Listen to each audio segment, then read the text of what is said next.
going, guys? And welcome back to another episode of What Do You Do for a Crust? We barely scratched the surface when we were chatting to our project manager, so we're going for a project management or project manager part 2. So welcome back. Thank you. Thank you very much for returning on the podcast. Thank you for having me. It's fantastic. I really enjoyed last time. It was, We loved having you. A really, really good way for us to kick off our first episode. So thank you. No worries. Thank you for having me back. It was very. It was good. It was a nice long. We had great convos. Look, we'll try to stay a bit more on topic this time. I mean, it's hard. It's hard. There's just so much time. I'd personally love to revisit the Fast Five and actually see if I can do it. It's almost like a personal challenge for me. All right. Well, then let's be like, hey, let's just answer these questions and move on. All right, let's do it then. Tangent later. First one, I know we're probably going to repeat a bit of content, but first one is salary. In my role, anywhere between 90 to 130. 90 to 130. No worries at all. Pros? Pros are flexibility in the role. Get to meet a lot of people. Get to learn a lot of cool stuff. It's no 2 days are exactly the same. It's very engaging. It's a very engaging role. It comes with challenges, but I'm assuming that's going to be the next question. And that's the next question. Cons. It takes up a lot of time. There's a lot of mental space you have to give to it. You are on call more often than other people. I don't get as much of an opportunity to switch off. When the work's there, you need to get it done. So there is that, and then in all aspects, and this goes further than just the job as well in life. And I have opinions. So there are people within the industry that look, hey, I don't want to talk to them, but I have to. That's part of the job. So, but that also goes back into the pros as well. There are other people that I really get along with within my role. So very fair. I am a people person, but sometimes people don't like me, and I struggle with that. But yeah, no. I mean, I can imagine as a project worker, project manager, sorry, you do have to be. Excuse me, that's question 3. Oh, sorry. No, see, even I'll keep keeping me on. Second. Attributes that someone should have for a project to be a project manager. Eagerness to learn, willingness to engage. You got to put yourself out there. One of the other things is handling a bit of rejection as well. The job isn't easy. Some people don't want you to be involved in your work, and you've got targets. You got to meet certain targets. You got to be at a certain place at a certain time, essentially, and you've got bosses that expect from you, and at times people don't want to align that with their own targets and their own what they're trying to achieve. So you got to take a little bit of a knock on the chin every so often, but it's just invested in it. You really got to immerse yourself in it and put yourself out there. Having the ability to talk to random people about random things as well is a very big one, but that's all just practice stuff. I don't think it's anything that can't be learnt. But I think you need to have a mindset to grow your attributes and put yourself into uncomfortable situations. You're not going to enjoy every aspect of your job, but the more you do it, the easier it gets, and you also start to learn as well that, hey, even if I'm not very good at this, I am getting better. And you learn that it's okay to not be perfect at a role. Everything's learning, everything's progression. Very fair. Last point is, and I know that project management is a pretty high avenue, but are there possible options for growth? Yes. So in my role, I mean, like I said, everyone has management structure. As the team grows where I am, teams require management in itself. Yeah. So excuse me, still have that cough. It's lingering this year. This winter is just killing me, by the way. So there is if I continue to expand the business or the role that I'm in, we put on more project managers. Project managers require admin to maintain paperwork or following up on stuff. So we have supporting roles, quoting agents, logistics coordinators. I can't do my job without the rest of the network. I have to have the network around me supporting me, but I'm also a part of that as well. I actually support that network. So as it builds and expands, it requires more people. More people require new teams. New teams need management, and so it goes. So from my very specific role, I'd say an entry level into this role, which is a funny thing to say, being that I've been doing it for 3 years. I've been within my company for 13, and it felt like I was going through a pathway down a particular, going through the branch network, and I've actually jumped into a whole new network and started at the lower end of it, when I came into it, the team in the state that I'm in, it was only one. We did move to two. That didn't work out with that second person. There wasn't enough work.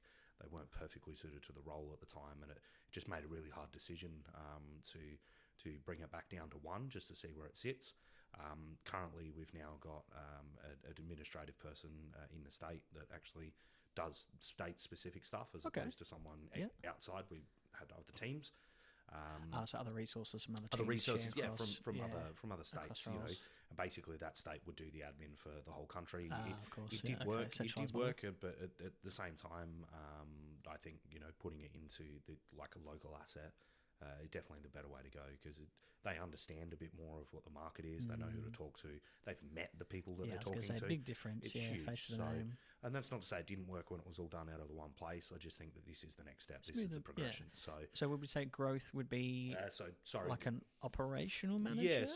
So for me, a project manager within a hire company, the next role up would be something that we would create in this state. They already have it in other states, which is the major projects manager. Okay. So they manage the team. They manage the project managers. You have quoting agents within that, administrative assistants within that as well. So, in other states, they may have a team of 9 people. 9 people need management. So, and then from there, it becomes that they're a state-based manager. So they're the major project manager for that state. Yep. So yeah, there is certainly a progression there. And then the beautiful part about the industry that I'm in and the company that I work for is because it's so large. I've already jumped over what it feels like from one tree to another. A segment of work to another. And everything's transferable. I still understand the business. It has been a benefit actually starting where I started. So to work my way up from bottom to top is that when I ask something to be delivered at a particular time and the driver expresses their frustrations, I've lived it. I understand where they're coming from. Experience. So I can actually be like, I get it, man, but you're just going to have to just sit there and wait. I hate the line, but it is true. That's the deal. You're paid by the hour. Just it's okay. You know, if it's an issue, you do exactly what you do and you tell us, and we'll manage that as we go. So, and for reference, guys, if you haven't listened to Project Manager Part 1, we do recommend you go back because you'd get some context. But particularly for our guest today, we know that they've worked up through the industry and have been with their current position for 3 years, but with the organisation for 13. Yeah. I was reflecting on the last time you were here, and I was thinking about you have so many transferable skills, which we barely scratch the surface on. But the one thing I wanted to chat about was, I think, is something that's probably naturally ingrained in this role, and I really love you to correct me if I'm wrong. Sales and networking, or maybe not upselling, because I always think that comes with a bit of a negative connotation, but particularly sales. You're not just selling yourself, you're selling an organisation, and you're representing a large organisation on quite a big scale. Last episode we talked about $1 million, $100 million projects were small projects. I think projects, that scares the hell out of me. I got to admit, but very impressive. As a context thing, the largest project that I'm working on at the moment comes in around about that $16 billion. See, that's one.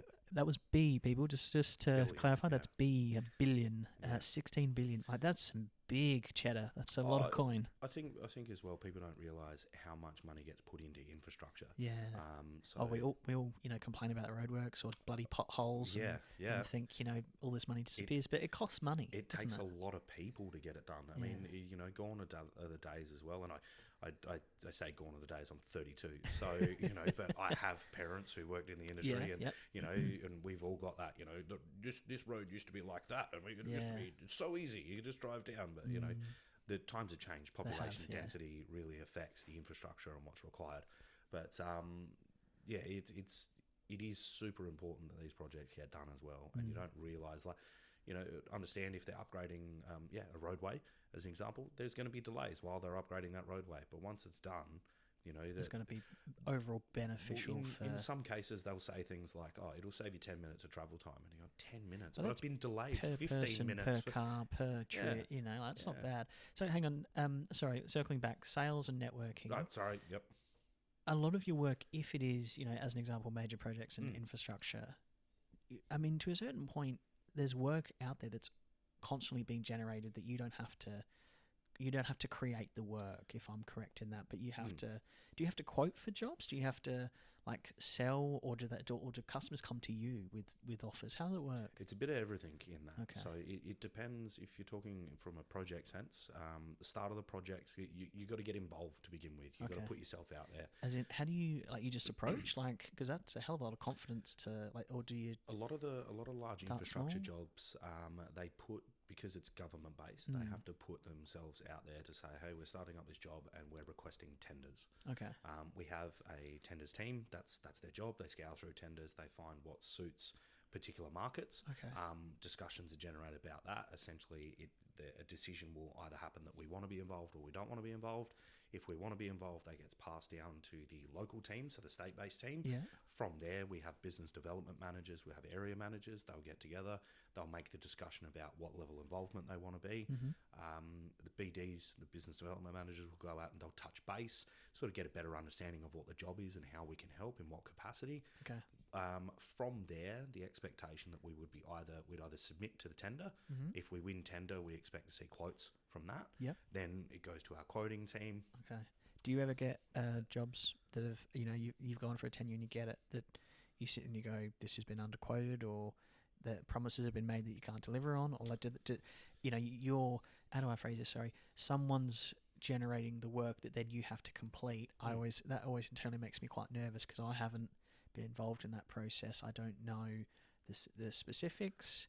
Do they tend to lead you astray a little bit, or is it get you into trouble? You sort of go, okay, I can do this. This is fine. The beautiful part about the company that I work for is that the network is pretty rock solid. So Nice. everyone that it comes down from, they know what they're doing. That's what they're employed for. So the tenders team know how to tender. Do people make mistakes? Of course they do. Yeah. But we just roll with it. So the beautiful part about the industry that I'm in as well, the hire industry, is that if someone goes, yep, we accept that quote, no worries, we want that piece of equipment, we can just say no. We go, yep, no worries. I understand that you've accepted the quote. I don't have that machine available. It's a really interesting That's space. a very dumbed down version, but it's very rare does that happen though. I mean, your space is really fascinating. I got to admit, from a project manager perspective, like obviously, project manager, logistically is quite difficult. But given that you're with a hire company, I think most people would think a hire company, okay, we'd think, lawnmowers, cars, like everyone, you need a quick cut because you're cutting up some concrete, or you need a big jackhammer, or, simple things. Yep. Your major projects, we're talking, again, $16 billion jobs and all that kind of stuff. Yeah. What kind of equipment are we talking about here? So when we get into the larger stuff, we get different metrics. So in the level that you're talking about, it's just achieving the job. Yeah. What equipment achieves the job? Okay. In my level, there are teams from the contractor's side that they need to meet certain targets. Okay. A lot of that is around sustainability, pricing, owning the equipment, that sort of thing. So if you want to touch on sustainability, there's a lot of equipment that needs to meet certain CO2 emissions levels. Okay. So for contractors to win the larger projects, they submit their own tender to the government accepts, so on and so on, and it's based on a certain conditions. Okay. And that condition being that we're going to have X amount of a percentage of a workforce, whether like we've all heard that they go, we're going to commit to this demographic or this gender or this part of the population is going to be X amount of percent is going to be on that.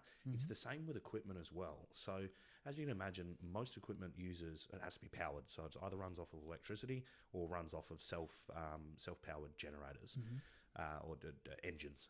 So, they commit to targets through that. So where it comes in for me is a lot of these projects, they have sites.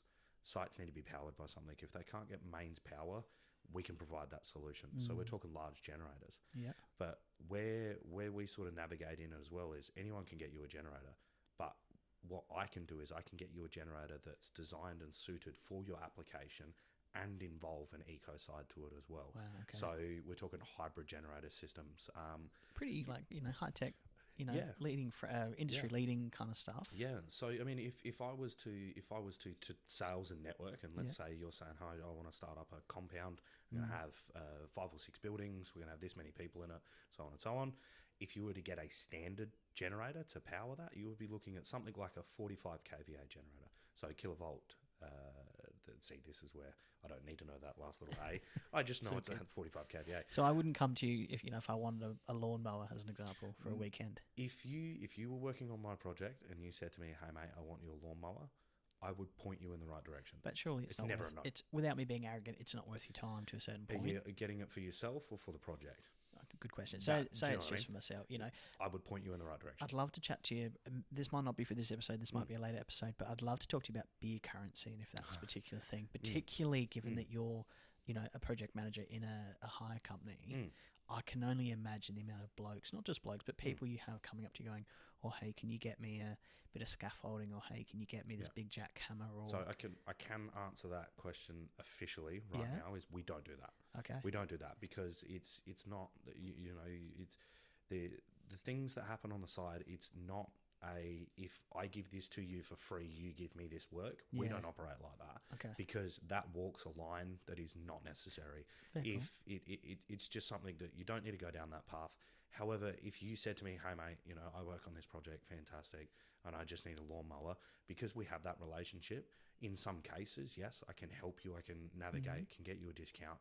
There's no expectation in return. Okay. It's the same as if you were in a branch and your best mate walked in. Yeah, you're going to give them a discount. You're going to do what you can. You're just trying to help people out. Yeah, But we do that for people that walk in the door anyway. Which is is really nice to hear.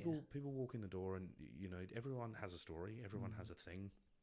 I remember years and years ago, a woman rang me up and basically her father had passed, and it was the day of the funeral. The funeral home had a block toilet, so they couldn't do the funeral at the funeral home. Jeez. So they were going to do what they could, no worries. But essentially, she just went, "Everyone's coming back to my house. I've got one toilet, and there's about 100 people coming." Okay. As soon as she said it, I just went, right, don't even worry, because I'm a person, she's a person, we're all people, I made a call. I'm empowered to make that call at that time, and I just said, don't even worry about it. I'm going to get a pair of toilets onto a truck. We're going to get them down to you now. She's going, how much is that? I just went, that's not a focus that you need to worry about right now. That's very I'm just going to get you the kind toilets. of you, particularly the circumstances. The intention was to never charge, and we didn't charge for it. It was very lucky the funeral home actually got a plumber out. They cleared the blockage and everything went back to normal. Nice. And then it was, we just went and picked it up. There was no dramas, but we do have those moments. We're not, we don't give people. You guys have a soul, Yeah, it's not, exactly. You're a business, but yeah, you're the human company, beings. the company that I work for is a family-owned business, even though they're large. I mean, family-owned business can be large as well, and you like to see family-owned businesses succeed. Yeah, but it's very much we get it. People are going through tough times. Well, we can help. That's all we're trying to do. We're trying to help. At the end of the day, though, we are a business. We are trying to make money. Yeah, cool. But if someone comes in and we're very much empowered to make those decisions and make those calls. So no, beer currency is not an official thing. It's not something we do. It certainly has been around in the past. Yeah, I was going to say, I know historically. There are certainly people that do it. It is strongly discouraged because that's not how we operate. It's at the end of the day, we work for a business, we work for a company, and if we're financially gaining off of the company as an individual, like someone's going to pay me beer and I'm going to give them something for free. That's a no. I'd be curious. It's actually a form of theft. Yeah, I was going to say, is it theft? Is it a bit of fraud? It's a form of theft, and there's multiple be. different forms of theft as well that people don't realise as well. And it's the little ones, where people go, they go do it. Well, not even that. It's not actually taking physical assets as well. People don't realise that if you go do a delivery, as an example, and you drive out and you go do your delivery, and then you go, hey, I'm actually just gonna swing past here, and on the way back, time theft. Time theft is a thing. People don't think about it. Yeah. At the end of the day, you're being paid to do a job. You do that job. Obviously, you work within the bounds and the metrics. But yeah, as far as beer currency, it's not a thing that's currently in my company. Cool. I'm sure it happens that we don't know about it, but it's not standard practice. And I can say anyone that's caught doing it will be spoken to, because fair call. I mean, it's a business. It definitely feels like stealing. an old school thing. You're like, stealing, oh, hey mate, I'll give you. Can I borrow? I need a trailer for the weekend. I'm moving. Can I give you a carton of beer? Or, you know, slab of beer. Like very old school thinking. But you know. we have contractors that work for us that repair our equipment. And Christmas comes around, they want to give us a carton of beer. No worries. We pay them though. We pay them to do the work. We expect them to bill us fairly.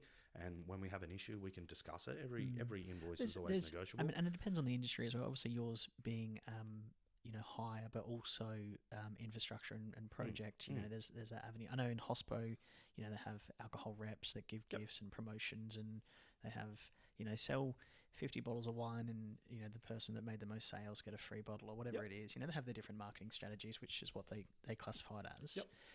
The reason I want to ask about networking, because obviously just given the, you know, major projects, given the large quantity of people that you're covering or meeting day to day, I can only imagine you'd meet 200 people a day sometimes. Yes, yeah. And also metro and regional by the sounds of it. It doesn't sound like, you know, no two jobs are the same. It sounds like a lot of movement. How does the networking side of it kind of avenue? Because eventually, surely you've been in, you know, the hire industry, now project industry for well over a decade. Sounds like, you know, people would know you and you get to know the connections. Yeah, you meet some people. It actually comes naturally. The thing that's really helpful is that the company that I work for is reputable. Their business structure is very open as well, which is good. So, you know, your network will build naturally based on the company that you work for. Workforce, yeah, it is. I absolutely love where I work. I genuinely love where I work. I mean, everyone has bad days, but that's... I mean, it's inevitable. It's work, you know. We get paid to do it. That's look, the whole if I point. won the lotto, you know, I wouldn't go back 5 days a week. You know? I'd have to win big, mind you, but I'd still go back. I'd still want to be involved. I genuinely love what I do. I really enjoy my job. I'm very passionate about it. But... yeah, as far as meeting people and networking, it comes naturally. You're gonna meet people. You're literally handing someone an asset, and if you don't take that opportunity to talk to that person, and it's those little key things, because you never know who you're talking to. So in the same way that I started just as a service, sorry, I shouldn't say just, because no one in our business is just in anything. Very fair. Everyone is very important within our business. It doesn't matter who you are. If I started as a casual or as a service person driver, I worked my way through the network. So back then, I probably wasn't that important to a site. Whereas now, I'm probably a lot more... You've built that. Yeah, I've built that. You never know who you're talking to. You never know where people are going to go. You never know what people are trying to hustle and doing. So a big thing is just, it's always positive interactions. People aren't going to like you either. You will get on a site and... you know, I had feedback from someone. I was within a branch the other day. A little bit of a funny story. A military personnel came in to hire a towable toilet. Yeah. And I was talking with my team at the time. I was probably, in my opinion, I was about this tone and about this speed. I don't think I was being overly loud. But when he finished hiring his toilet and he left, and one of the guys came over to me and just said, "Hey, just so you're aware, that guy just told me that you were being incredibly loud." And I've gone, "Okay, like I didn't think I was being that loud." And he's like, You weren't being loud, but for some reason he didn't like the way, because I walk into a room and I can have a negative thing. It depends, because I can take over a room. I can be quite charismatic and I can bring a lot of focus and attention to myself. Major projects, there's a lot of responsibility that comes with that. When I walk into an office where there's 20 people and they're all trying to work and I take over the room, they're not achieving their work. So I can understand, but you know, this was a customer who had a problem with me, I'm assuming, was talking too loud, being too dominant in the area. You know, I feel validated by by this person saying the other person actually, you weren't being too loud. I don't know what that guy's problem was. He just had this thing. One of the comments that apparently was made, like he just wanted this guy in the military attire, just wanted to come over and hit me in the mouth, like just punch me in the face. And I was a bit like, oh, okay, that's a bit, you know, that's whatever. quite aggressive.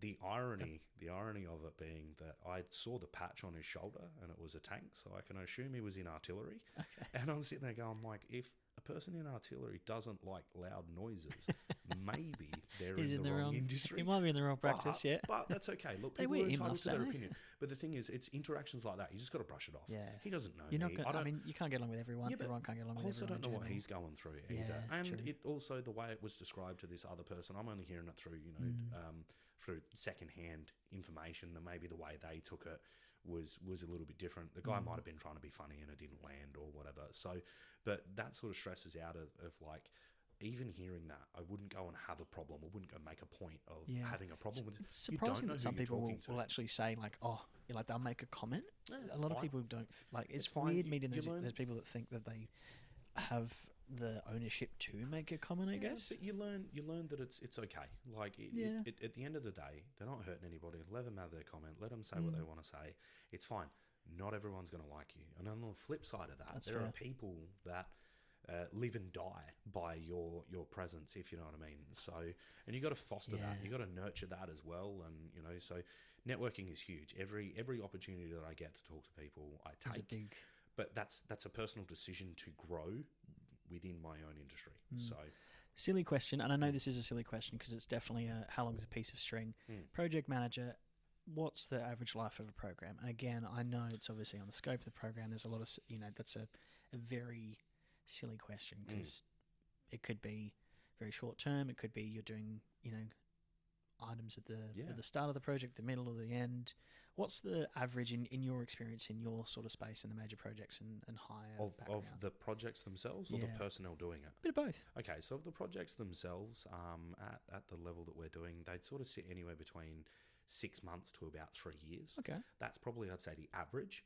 I'm currently doing a project at the moment that's expecting to run anywhere between 6 to 8 years. Okay. But then there's always, no project runs on time, by the way. And that's through no fault of the project. There's a lot of jokes around that. Always delays. Yeah. There's always delays. But I'm on one that's going to go 6 to 8 years, which is obviously a long time. Yeah, my expectation is I'll probably be working on this project for the next 10 years because there's always delays. And then you've got reunification works after that. So even when the project's done, there's always something that just needs to be fixed or touched up, or we didn't do that right, or something shifted, or we didn't know. So there's every chance that I'll be involved in this particular project for the next 12 years, which is massive. When you think about it, it'll put me to 25 years within the industry. It's significant. Yeah, absolutely. So, and it's a decent chunk out of your life as well. I always find, and you and I both being trade backgrounds, I find it's really interesting. My wife hates this. I drive around, and we're in South Australia. I drive around and I go, I worked on that job. And I worked on that job, and I unblocked that drain, and I fixed their leaking pool pump or whatever it was. Yeah. And my wife hates it because, we'll go on a 20-minute drive and I pick out 6-7 homes. Yeah. But I still, even now, having been, a decade out of the plumbing industry, still have great pride in that. I can imagine for major projects, you would have a lot of pride. You've been involved, or you would be involved in a lot of core infrastructure for our state. Yeah. How does that sort of? Well, do you find the same thing? I first of all, I still do the same thing for plumbing. Okay, I'm glad it's not just me. So you're aware. I do the same thing. If my wife's listening, which she probably isn't, but it's not just me. But I can also, my old man, my father, is where I did my apprenticeship, and he does the exact same thing. There's one particular building. If we drive past it, he'll go, "That bit of copper, that bit that runs right along there, that bit, I did that." And it's, it's pride. No, but it is pride in your work. So within the other side of the major projects, I probably get a little bit less of that because I was less hands-on. Okay. Supplying equipment and actually using the equipment are two different things.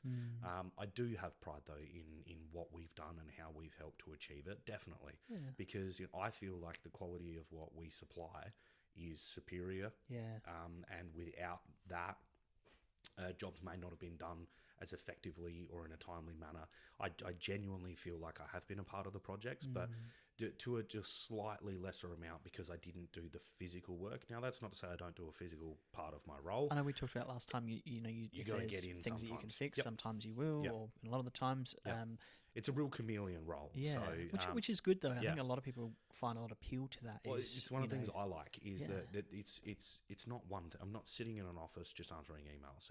It's go out, it's meet people. You see a problem, you resolve it. That's sort of who I am as well. There are other people. Well, no, it's I'm happy to get dirty. I'm happy to go in and resolve something. I'll get a phone call from someone else within the network and go, "Hey mate, we're short staffed. I just need a hand." I will jump off if I can. And go in and help them out to sort out the problem. It's a real the network and the team that we're building here is amazing. So I thought about this when we wrapped up our last episode with you, that you're a project manager in major projects for a hire company. I just instantly thought of like a prison scene if you're a man who knows how to get things. Like you just from multiple pathways. What do you need? What do you need? What do you want? It just sounds like like what do you need? I can get it. Yeah, like, you're the person that problem solves. Or you like. This is broken down. All right, I can get you something. Yeah. Next day or the next hour. That's very impressive. One of the probably important parts of the role is keeping a level head. I don't at all times. I mean, you're dealing with millions and millions. I can imagine in the moment on $100 million, and I know that's one of your lowest programs. And sorry to interrupt you. One of your lowest projects. On a $100 million project, if they're stalled for a day, that's costing them money, and they're relying on you to get a generator or to get a crane or whatever it might be, so that the project doesn't stall. Yep. All that pressure falls on one person. Yeah. So the trick is don't take it personally. Just get through it, get it done, and that's where you build that network because you never know who you're talking to. You never know who you're going to need at the later thing. Yeah. You don't get flustered by it in the moment. That it's really, really hard. Yeah. But you essentially, as long as you know in yourself you're doing the best you can to move forwards, get it all done. And once it's behind you, that's when you walk into a room and you go, "Oh, yeah, that was a bit fun." So I'm thinking, and the reason I brought that up is I'm thinking about the scenario you gave of the potential tank driver who's sitting there going, "Oh, that guy was a bit loud or a bit rude or whatnot."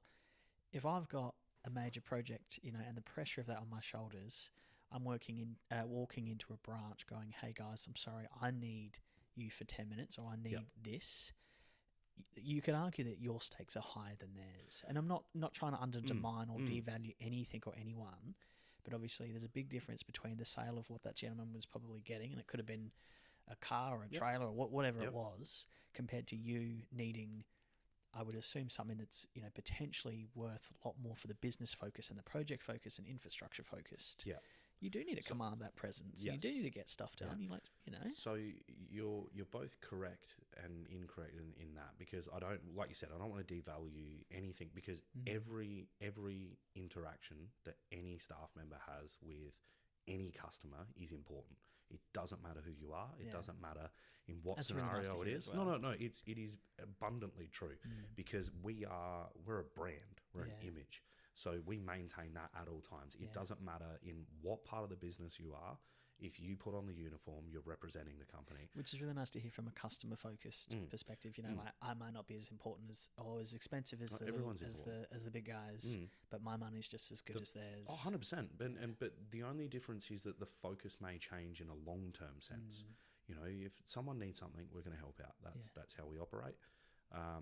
Yes, the revenue can be higher in other things, but we also need to remember that the people that are walking in off the street, so to speak, they're still a core part of our business. Yeah. They still bring in revenue. Like you said, it's okay. They don't give us $200,000 a month in revenue.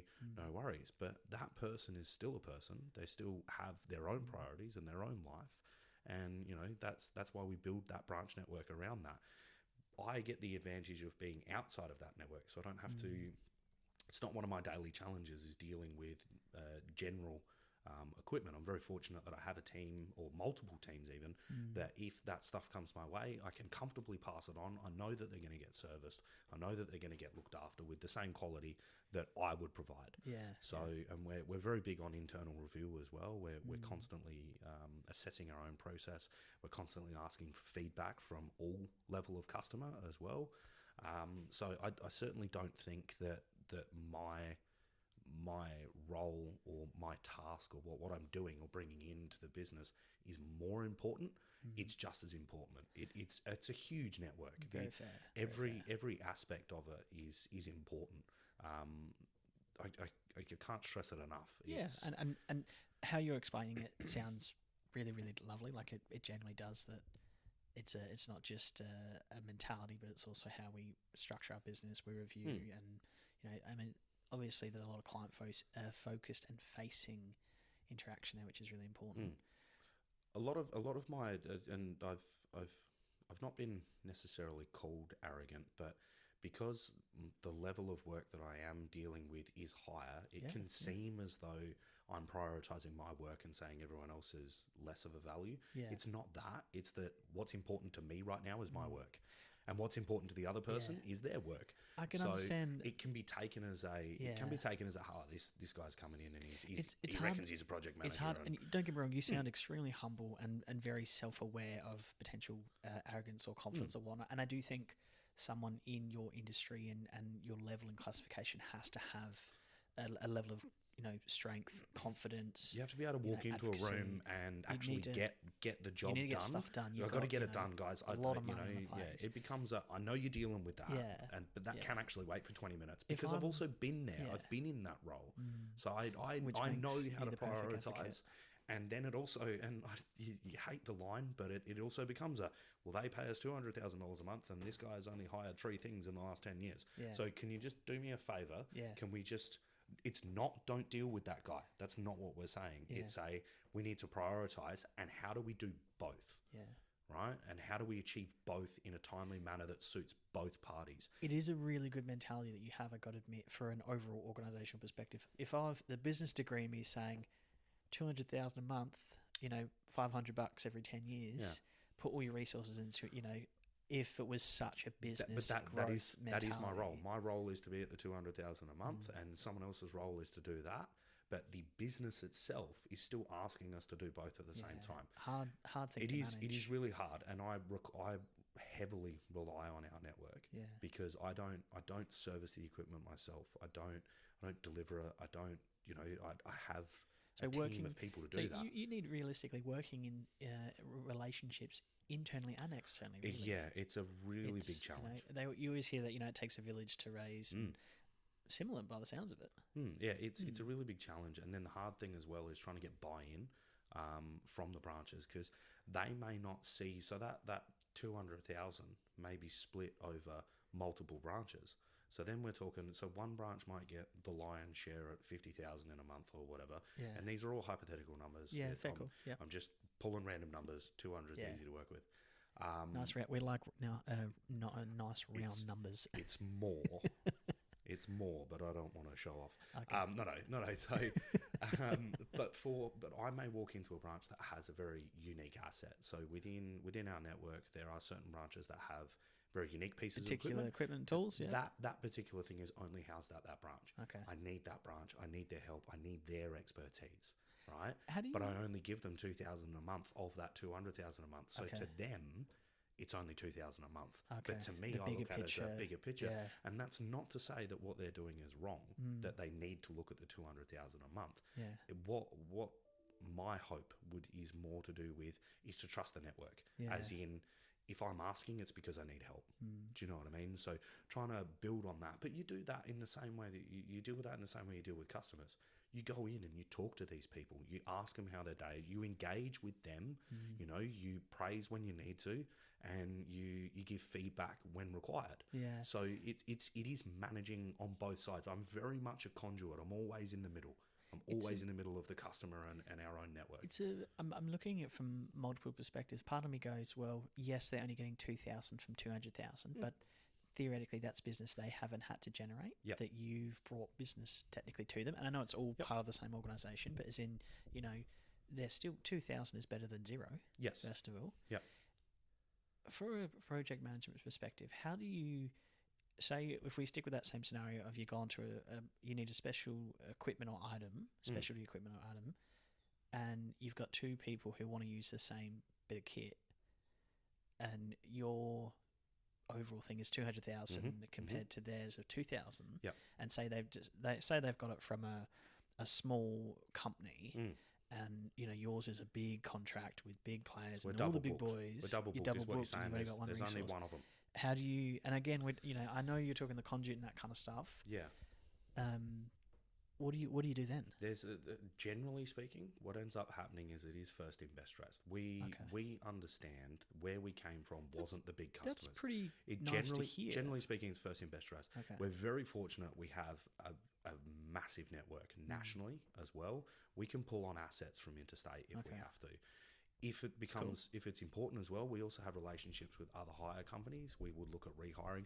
Essentially, if you're asking me, in that scenario, there's no way where we don't hire to both of those customers. If I only own one, There's Both one of there's one in the whole country. There's one. Look, if you're talking about one very unique machine, and there's literally only one machine, the likelihood of that is probably pretty low. Next to impossible. Yeah. But if we're talking, we only own one of those assets in this state, and we've got a hire for a cash customer who booked it in an hour before I needed it for the major project. Yep. It's the cash customers. It's first in, best dressed, right?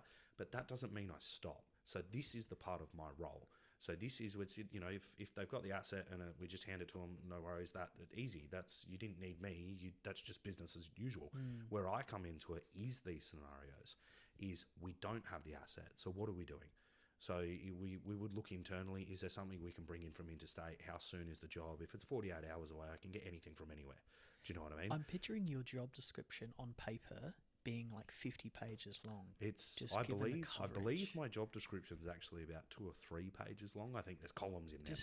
I was going to say, it just sounds like lots of little bits and pieces. There's overlap, there's networking, there's communication, there's stakeholder management, there's people management, there's liaising with people on the ground, there's liaising with projects, there's strategy, there's, the list goes on. Yeah, and I still have to go home after all of that, and then I do the exact same thing with my family, with my wife and my parents, and it almost never ends. But I love it. I do get a sense of pride and enjoyment out of helping people achieve their job. So that's what keeps me going. Is getting the runs on the board, and people are going like, "Thank you," like you've been helpful. You're actually succeeding in your job. So it is a challenging role, and that's sort of what I mean by a chameleon. This isn't every day.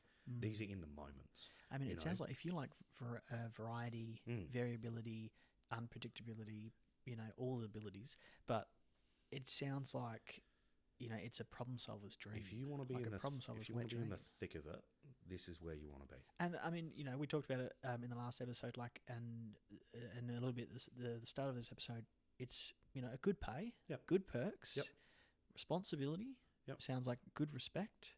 Good coverage. I mean, it ticks a lot of the boxes. And I'm very blessed as well that I've got a great team to work with as well. So it's just an added benefit, So the role, like I said, I love it. This role was built for me. I feel like when the opportunity arose, like I said in the last one, I interviewed for it and basically talked the interviewers out of employing me, and then which is a different tactic. No, it is a different. I was being open and upfront. I wanted to be very clear about what I wanted, and I would stress that to people as well. Interviews are an opportunity. If it ain't right, don't take the job. Right? You've got a good mentality. I don't think many people, I'm get lucky. a bit uncomfortable in interviews. I've been in the workforce, like in the actual workforce, since I was 15, but I've been working since I was probably 8 anyway. But that's for a different podcast. It sounds like you do have a very strong work ethic. That comes from family. That's like I might have mentioned in the last one. I can't remember that both my parents were business owners themselves. So that work ethic comes through from that. I mean, as far as school was concerned, I was disinterested. Almost never went. It wasn't for me. I remember your comment before about winning the lottery, and you said, I might go part-time, which I find quite interesting, depending on how much you win. I couldn't not work. It drives me.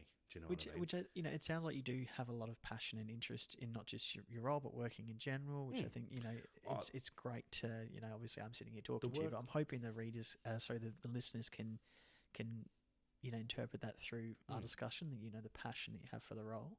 Definitely a good advocate for project manager. Stop it. Yeah. Did I get the job? Thank you. Well, clearly you did. If I interviewed, this is a good one. But it's I love it. I've had a lot of family input. I grew up on a hobby farm with 2 parents that were trying to be business. Well, they were very successful business owners, not trying. They were doing it. Yeah. And a lot of that did bleed through into me. Sounds like a really healthy environment. At times. Don't get me wrong. There was having two parents that were trying to be. They spent a lot of time away from home. I was actually left to a lot of my own devices, but I didn't have an issue with that at the time. It was video games. I lived on a farm. You know what I mean? There's always plenty to do on a farm. Always something to do. So, and in other times there was things you just had to do. So, but yeah, when I was younger, I probably didn't appreciate the value of keeping busy, and I do get enjoyment and satisfaction from ticking jobs off. Yeah. This role helps with that. I get to help a lot of people every day. And money to it? Yeah, sure, but that's what it is. That's the byproduct of helping, in my opinion. I mean, To me, it's great do the job mentality to have. first and get the revenue later. The reason I get good revenue is because I want to be there. I'm genuinely interested. And I would argue as well that you know, from what we've talked about in this episode, the last one, that you know, you work for it. You work for it. You've built your career to this, the connections, the knowledge. You know, it sounds like a lot of what you do as well. Can't be read in a book, can't be taught. You know, I think you got to live it. You got to live it. You got to learn it. You know, problem solving, thinking on your feet. Even just your example before about, you know, a negative comment or someone not agreeing or not being able to achieve something. Like, you know, you don't take that personally. You've got that resilience to go, okay, I'll take a deep breath, steady hand. Let's get this fixed. If I was 18, 19, I would have gone out and spoken to that guy. Yeah, I would have but now I just realise it's more to do with self-reflecting. I've been around for a little bit longer, and you just sit back and go, maybe he's just having a bad day. Yeah, like maybe he just said something. So be it. We all do. And at the end of the day, does his comment actually matter to me? Should it bother me? No. Just don't get in front of any tanks and you'll be right. As long as I don't go into a fight with the Australian Defence Force, we'll be fine. You'll be right. Although they may need me, maybe I can make calls or something. Like if I'm the loud one, I can do that. There's a market there. That's true. You know, and actually, funnily touching on that, that's probably another key part of my role. Another key part of my role is finding opportunity. Everything is an opportunity. Someone always needs something, and it's how can I help? You know, I like that though. It's you know, from a business perspective, you're going, there's always an opportunity, but how can I help? Yeah, like it's a really nice phrase to hear. Like you're not just talking purely dollars and cents. Like you're talking about how can I help? Yeah, is really lovely. Been my experience that comes with it. You know.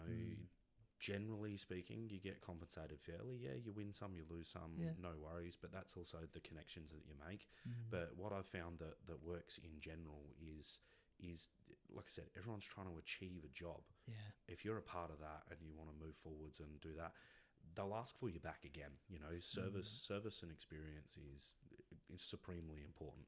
If you walked into a pizza shop and it was the best pizza you ever ate, but the guy was an absolute behind the counter, they were just the rudest person you've ever met in your life. You wouldn't go back. You probably wouldn't go back. That's fair. Do you know what I mean? Whereas if someone made a pretty bloody good pizza, but the next door's, if you got a pizza shop right next door and you're saying that's a 5 out of 5 and that's a 4 out of 5, but when I walk in, they greet me. They remember my name because I go there once a week. You know, they know my order, and they go and you get that little bit every so often. Hey, we threw a garlic bread in this week or something. Yeah, we just chucked in a go. You'd go there every time. It's 100%. At the end of the day, even though your product may not be as superior as someone else's, money isn't everything.